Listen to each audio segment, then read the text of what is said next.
beberapa kota mati di dunia. Penyebab alasan masing-masing mengapa kini terbengkalai dan tak lagi ditinggali. Jika bangunan terbengkalai saja bisa memberi hawa tidak mengenakan bagi orang yang melintas atau masuk ke dalamnya, bisa dibayangkan jika yang terbengkalai adalah seisi kota. Salah satu kota mati dan terbengkalai paling populer yang pertama adalah Pripyat di Ukraina, yang tak lagi ditinggali lantaran menyimpan radiasi nuklir yang besar. Selain Pripyat, ada sejumlah kota mati di dunia yang cukup populer dan perlu kita ketahui.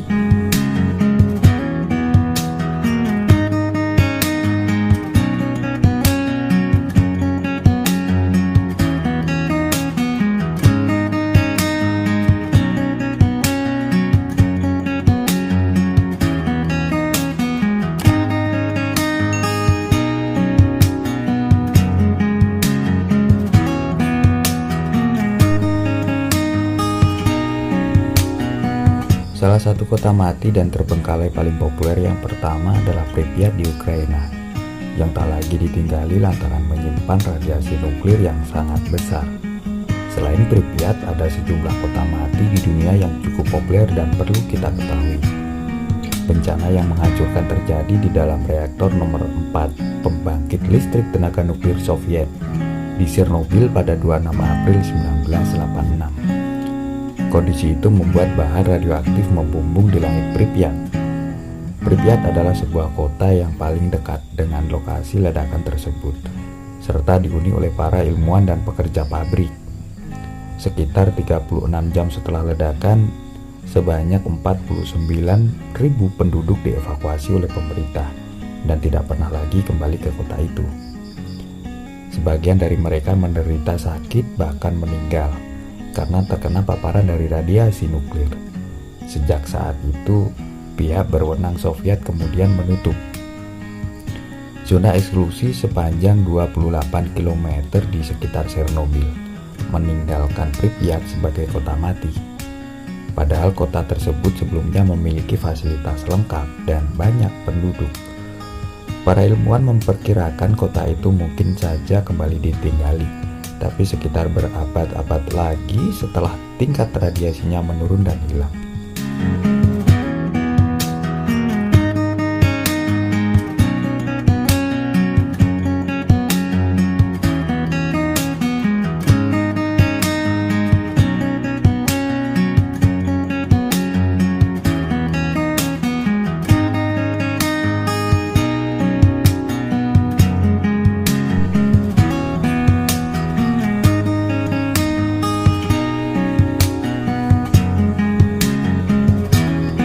Oradour-sur-Glane di Perancis, yang pada Juni 1944 pernah menjadi tempat pembantaian warga sipil Perancis selama Perang Dunia Kedua. Atas dasar balas dendam terhadap dukungan kota tersebut pada perlawanan Perancis, detasemen Waffen SS Nazi kemudian mengumpulkan dan membunuh sekitar 642 orang penduduknya. Kemudian sebagian rumah dibakar hingga rata dengan tanah. Orang-orang itu dibawa ke lumbung oleh orang-orang dengan senapan mesin. Sementara itu, para wanita dan anak-anak dikurung di sebuah gereja dan dibunuh dengan bahan peledak dan granat pembakar. Hanya sedikit orang yang selamat dengan melarikan diri atau berpura-pura mati atas kejadian kelam tersebut. Oradour-sur-Glane lalu kembali dibangun di dekat lokasi lama setelah perang berakhir. Tetapi Presiden Prancis saat itu, Charles de Gaulle, memerintahkan agar reruntuhan kota tua yang terbakar tidak tersentuh atau dijadikan monumen bagi para korban. Hingga saat ini bangunan rusak dan etalase toko yang hangus terbakar masih ada. Tak hanya itu, kuburan bagi mobil dan sepeda yang telah berkarat juga masih bisa ditemukan.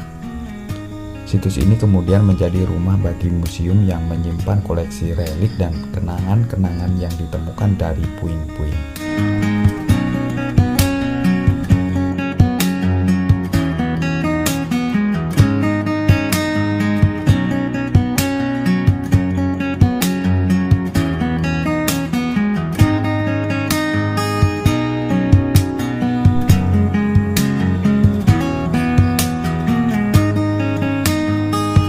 ketiga ada Pulau Hashima di Jepang. Pulau Hashima memiliki labirin kosong dari bekas reruntuhan beton, tembok laut, dan bangunan lainnya. Sebelum menjadi kota tak berpenghuni, tempat ini pernah menjadi salah satu lokasi dengan penduduk terpadat di dunia. Pulau kecil di lepas pantai Nagasaki ini pertama kali dihuni pada tahun 1887 sebagai hunian bagi pekerja tambang batu bara. Kemudian pulau ini sempat dibeli oleh Mitsubishi yang membangun beberapa gedung beton bertulang bertingkat pertama di dunia untuk menampung populasinya yang terus bertambah. Selama beberapa dekade setelahnya, tempat ini semakin ramai, terutama pada Perang Dunia Kedua ketika Jepang memaksa ribuan buruh Korea dan tawanan perang Cina untuk bekerja keras di tambangnya.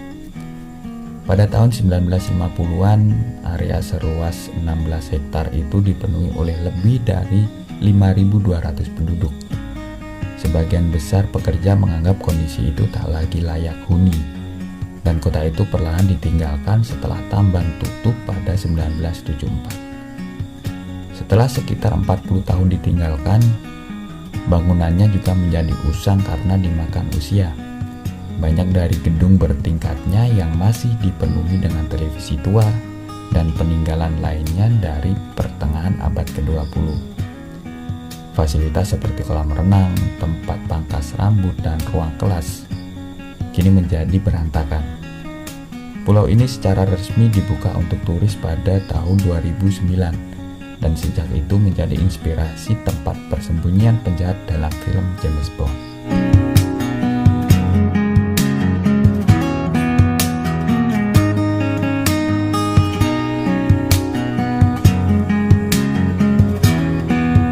Yang keempat ada Pantai Farosa. Pada awal 1970-an merupakan salah satu taman bermain para miliarder. Pinggiran kotanya menjadi ekonomi pariwisata yang berkembang. Selebriti seperti Elizabeth Taylor pernah menikmati pasir dan matahari di hotel tepi pantai kelas atas. Sayangnya semua itu berubah pada Agustus 1974 ketika Turki menginvasi Siprus dan menduduki sepertiga bagian utaranya sebagai tanggapan atas kudeta yang dipimpin oleh nasionalis Yunani. Akibatnya sekitar 15.000 penduduk Farosa melarikan diri ke kota dalam ketakutan, meninggalkan barang-barang berharga dan mata pencarian mereka. Sebagian besar berasumsi bahwa mereka akan kembali setelah pertempuran terhenti. Tetapi perselisihan politik yang berlangsung setelahnya membuat Farosa ditinggalkan. Beberapa orang pemberani yang telah berkelana ke tempat itu menggambarkan Farosa sebagai kota hantu yang telah runtuh. Pepohonan telah tumbuh di lantai restoran, dan rumah sebagian besar barang-barang bekas penghuni telah dijarah atau dihancurkan.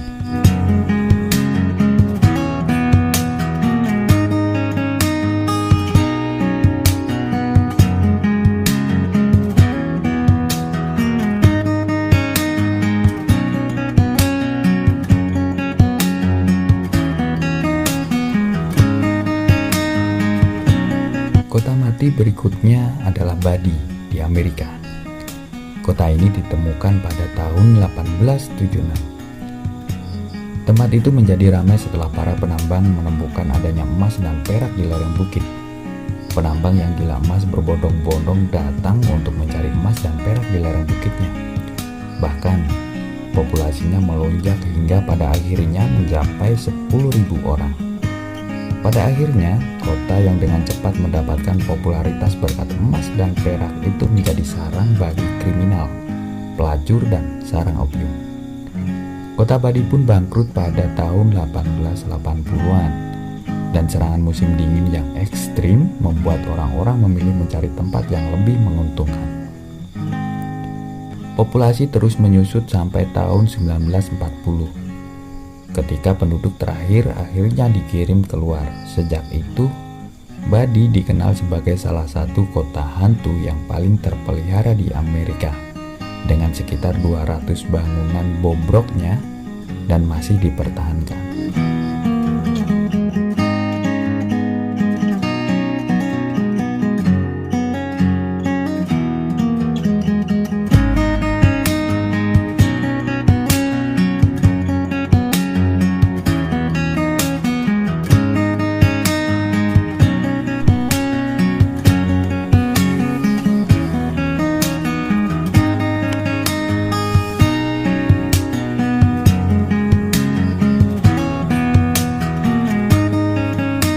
Yang terakhir ada Fordlandia di Brasil. Henry Ford pada tahun 1927 mulai mengerjakan Fordlandia, sebuah perkebunan karet besar di hutan sepanjang Sungai Tapajós, Brasil. Raja bisnis otomotif itu membutuhkannya sebagai sumber karet yang stabil untuk ban dan selang mobil, serta membawa nilai kota-kota kecil ke Amazon.